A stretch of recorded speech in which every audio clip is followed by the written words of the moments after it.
Hello, hello, hello. Welcome everyone to Jada TV. I am J-Lab and this is Football Manager 2021, the Youth Academy Challenge Save with Sienna. And look at this youth intake preview. Isn't it special looking? Very exciting to say the least. We've got a healthy number of fullbacks in the pipeline. Wide midfielders are plenty in the upcoming youth intake. We've got at least one goalkeeper who looks like a great prospect. At least one of the fullbacks has plenty of promise. At least one of the centre-backs looks promising. And we have a forward who could be considered a fine prospect. And the central defender is from La Banda SE. And he's apparently caught the eye, so I'm assuming it's the centre-back that has caught the attention. And we have a golden generation coming through. There are some bad things about this though, sadly enough, because we've got no defensive midfielders. We haven't got any wing-backs either.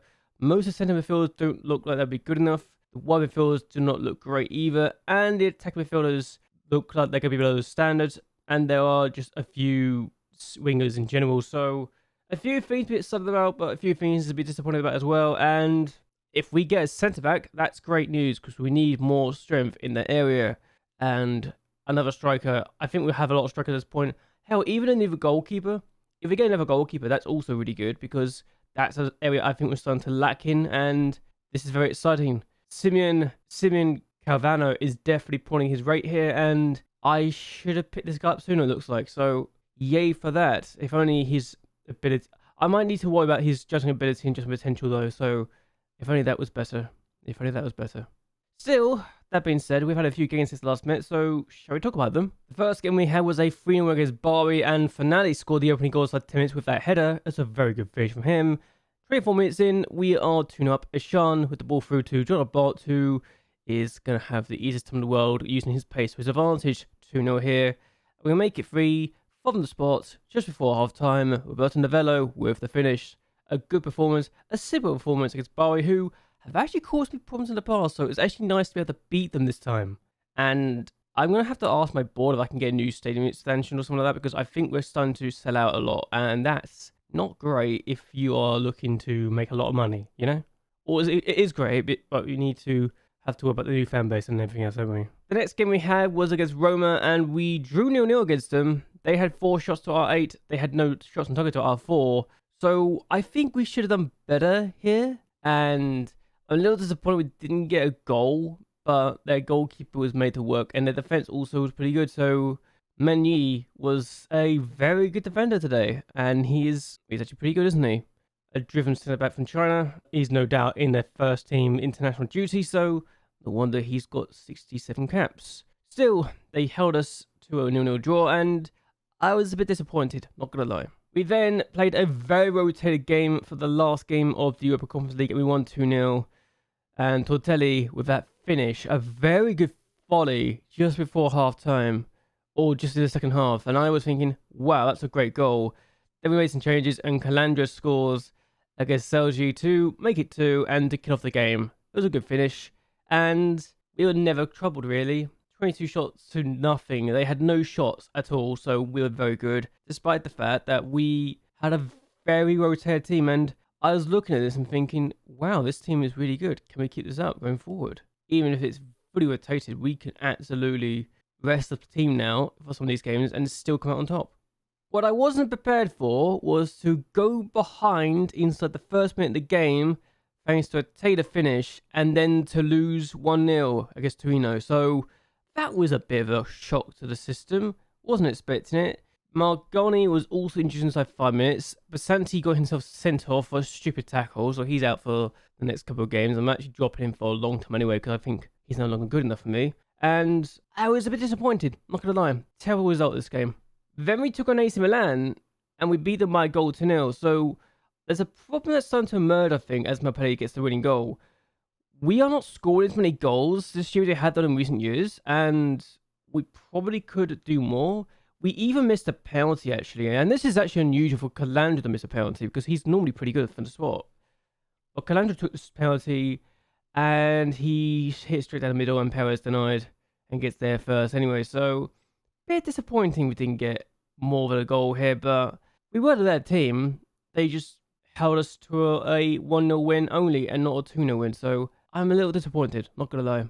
What this does mean is, as things stand, we are currently in 7th place. We could go up to 6th if we win and let's say don't win against Atalanta. So I like to think we can beat Genoa, since Genoa have been absolutely woeful this year and are struggling.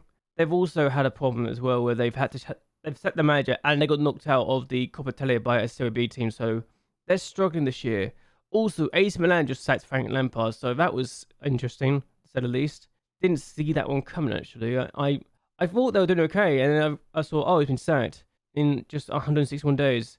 Yeah, they sack a lot of their managers. I don't think many managers get out of this place alive, it feels like, which is a bit disappointing if you are and want to be a manager at AC Milan. Yeah, you can get sacked very, very quickly, it feels like. So, there you go. What is the longest tenure? I don't think I can get to that, but the longest tenure must be Martino's 5 years and 311 days. That's the longest one, surely. With Pochettino just behind. But there you go. Milan sacked Frank Lampard. That didn't take very long at all. But Juventus have the title in their position at the moment, but Inter have a game in hand, which is against Torino. So you'd expect them to win and to claim that position, claim that win, and to take the top spot again. Sassuolo actually lost their last game against Lazio, so that's why they are down in second. They're doing a very good season, mind you, but Napoli, though, last 5 games, they've only scored 3 times, and that was in a 3-0 win. In fact, they've only scored once in 6 matches. That is a very bad run of form for Napoli, and I could probably catch them the way this is going. And when we take them on in the very near future, we could probably cause some problems in January. So there you go. We do have Vicenza in the Coppa Italia. That's how we know they got knocked out, because it was either Genoa or Vicenza that went through, and Vicenza, who are in 16th place in Serie B, are facing them. So that's something else. I think we can score goals, and it's not a consistent thing, unfortunately for us. We can definitely score goals in the league, but we can't seem to do it on a consistent basis that helps us. But we can keep clean sheets. I think that's one thing we're definitely doing better this year, is keeping clean sheets compared to last year. And the fact that we only conceded 12 goals is very good. Only Napoli have the better defense, and they've also just got 1 more goal than us, so that's why they got the better goal difference. But we've got the better defense, but our attackers suffered for it. So I'm okay with this. We just need to win against teams like Genoa and to ensure we continue to charge up the table, right? Because if we don't, then something's going very, very wrong, and I might need to change my team a little bit. Hello, I forgot to do this. Okay, this is the team I'm using. So I'm actually going to put Viatina on the right wing because he's actually better on paper than Mappelli is, which is saying a lot. So Mappelli's on the bench. He's also 1 booking away from suspension anyway, so it makes sense. Polino is also 1 booking away from suspension, as is Ishan and Calandra. So we've got a few players that are struggling with bookings. Mark Yolta keeps on getting booked. I don't know what to do about it because he is actually pretty good on his day. And I just wish he wouldn't pick up so many bookings. He's picked up 8 bookings this year already, which is not ideal to say the least. But yeah, it's just annoying.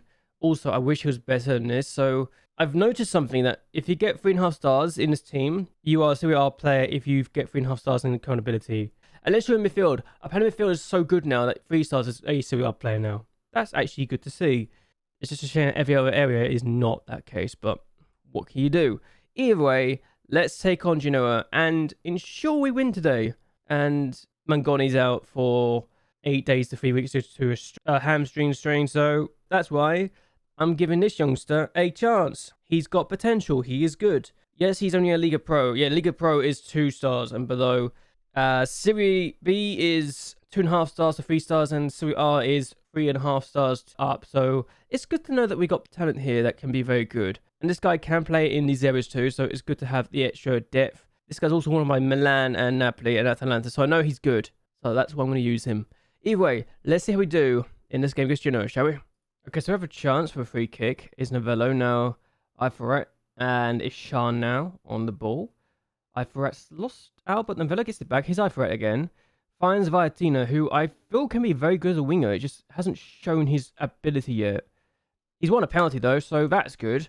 That looks like a blatant penalty. I'll be shocked if it's not a penalty. Can we get a penalty, please? Come on. Let Calandra have a chance to score his 24th goal. And his 18th goal from the spot, so he's not like he's a terrible player. It's just he needs to score this time after missing the last one against Milan in the last game. So, can he score this time? Yes, he can. Close though, very close, but we get ourselves 1-0 up, and that's a good start. 1-0 inside 32 minutes. That's not a start anymore, that's a third of the way through the match. Oh my god. So we've been a better team so far, even if the penalty is anything we've seen so far. I would say this because defensively we've been so good this year that we can probably take a 1-0 win and go with it, but we need an extra goal just to be on the safe side. But back to the goalkeeper it goes. Abot gets try to get there first. He didn't, and they get the ball back. And Jordy, oh god, no! For goodness sake, I literally I picked up the defense, and they do this to me. Honestly, what am I even watching? I picked up the defense, and they literally go ahead and concede. Oh my days. Okay. I can't believe we're doing this against 18th place Genoa though. This is disappointing. Gonna be honest, very disappointing indeed. Can you do better, please? Come on. We have a chance here. Margiotta finds Calandra. We've got some players that have tied, but also got some players who have not been so great so far. Here's Calandra, Badtina, Margiotta, Ferret, who's in the middle of the pitch now, which is why I'm very happy with him. Finelli, out wide to Corella, who's also just 16 of age. Oh, Tortelli denied by the defender, and that could have been 2-1. We got a chance. Calusi takes the throw. It's not the best throw, but we get the ball back anyway. Margiotta. Back to Polino. We got players up front. Finelli. Corella. Oh, God, it's shut. No. Holmes, don't you dare. If we lose a second away game in a row, I'd be so disappointed. That's not a foul. That is not a foul. He got the damn ball. He got the ball. If that's a penalty, that is... I'm done. What is happening? He got the ball. He got the ball. And we can't say... What is it about away games this year that we can't seem to do the job? Honestly. How did we lose this game? How? We did not deserve to lose that game. We did not deserve to lose this game. They skipped the relegation zone. I swear that happened to Benevento too. And now look at them. They're in 15th place only. Why is it that when we take on a team that's in a relegation zone, we cannot win to save our lives? I'd like to know the answer to that. I really would. I suppose I shouldn't be too upset.